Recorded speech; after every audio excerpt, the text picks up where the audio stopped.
লক্ষ্মীর ভান্ডার তো গেল, অন্নপূর্ণা ভান্ডার পাবো তো?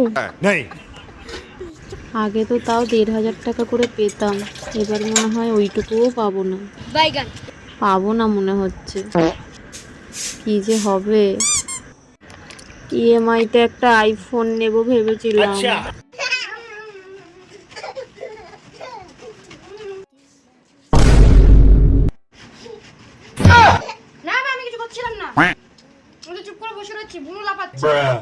একটা সোফা কাম বেড নেব ভেবেছিলাম। মা কিছু বললো না কেন, কি জানি। তোমার কি হয়েছে? তুমি আমাকে সারাদিনে একবারও মারলে না। মনে হয় না রে, অন্নপূর্ণা ভান্ডার আর পাবো না রে।